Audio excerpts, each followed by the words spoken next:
వి gold trusted gold buyers తాకట్టులో ఉన్న బంగారాన్ని విడిపించి ఈ రోజు ఉన్న మార్కెట్ ధరకే కొనబడును. మరిన్ని వివరాలకు సంప్రదించండి 7771077720.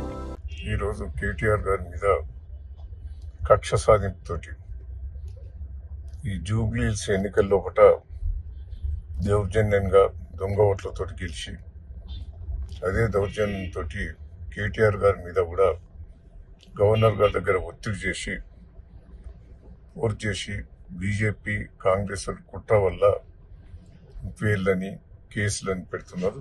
దేనికైనా ఎదుర్కొంటాం. మా ఎంబడి ప్రజలు ఉన్నారు, న్యాయం ఉన్నది.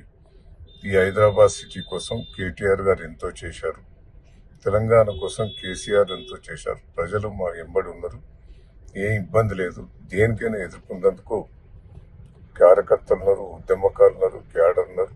దేనికైనా సిద్ధంగా ఉన్నారు. భగవంతుడు ఆశీర్వాదం ఉన్నది, మంచితనం ఉన్నది. తప్పకుండా అన్నిట్లో కూడా మాదే గెలుపు అని కూడా ఈ సందర్భంగా తెలియజేస్తూ, ఇప్పటికైనా బుద్ధి తెచ్చుకుని రేవంత్ రెడ్డి గారు నీ మార్పు తీసుకురా, నువ్వు ఇచ్చిన హామీని నిలబెట్టుకో. కానీ పిచ్చి పిచ్చి పనులు చేసి జనం లేదో క్రేజ్ సంపాదించుకోవాలని ప్రయత్నం చేస్తున్నాం. ఆ జూబ్లీ ఎన్నికలంటే అది వేరు. ఆ దౌర్జన్యంతో దొంగ ఓట్లతోటి డబ్బు మయంతో గెలిచాం. ప్రజలే రేపు తెలంగాణ ప్రజలు స్థానిక ఎన్నికల్లో కానీ ఏ ఎన్నికలు వచ్చినా కూడా మళ్ళీ కేసీఆర్ పార్టీ కావాలి, బీఆర్ఎస్ టీఆర్ఎస్ పార్టీ కావాలని ప్రజలు లోపుతున్నది. అది మర్చిపోవద్దని. Local to global news at your fingertips. మీ చేతిలో ఒక ఆయుధం. Download R TV app. Media legend Ravi Prakash is back.